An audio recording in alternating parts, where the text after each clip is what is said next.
APTA catalyst అంటే ఏంటి meaning ఏంటి? కనెక్ట్, కొలాబరేట్, క్రియేట్ అంటేనే అర్థమైపోతుంది. చాలామంది గత 5 సంవత్సరాలు తీసుకుంటే మన ఇండియాలో ముఖ్యంగా తెలుగు రాష్ట్రాల్లో ఎక్కువ యువతి స్టార్టప్స్ అనే కాన్సెప్ట్తో ముందుకు వస్తున్నారు. ఎవరైనా ఐఐటి కానీ, అంతకుముందు ఐఐటి వాళ్ళు చదువుకున్న వాళ్ళే స్టార్టప్స్ మీద ఇంట్రెస్ట్ చూపించేవాళ్ళు. కానీ నాకు తెలిసిన ఈ 5-6 సంవత్సరాల నుంచి ఇండియాలో ఉంటున్నాను. ఎక్కువ మంది యువతి చిన్న చిన్న కాలేజీలు చదువుకున్న వాళ్ళు కూడా పెద్ద పెద్ద కంపెనీస్కి నాకు మంచి జాబ్స్ వచ్చినా సరే వాళ్ళు మానేసి స్టార్టప్స్ మోజుతో ముందుకు వస్తున్నారు.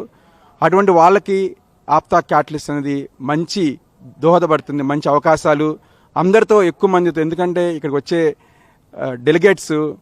డెలిగేట్స్ కానీ లేకపోతే బిజినెస్ పీపుల్ కానీ normal people they are coming from all over the world. అంటే వాళ్ళందరినీ కలిసే అవకాశము ఆప్తా క్యాటలిస్ట్ మనకి ఇవ్వబోతుంది.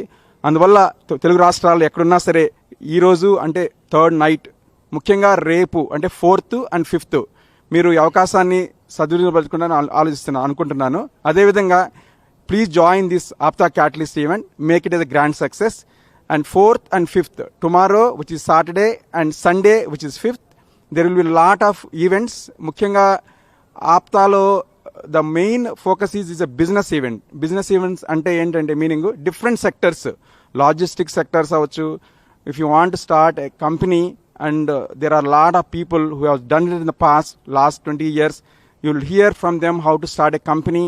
And also pharma sector lo there are a lot of people are coming here and going to share their experience. Also like retail sector lo there is booming and a lot of people are already registered, the senior executives, they are going to come here and share their experience. Please join this event, make it as a grand success. Thank you.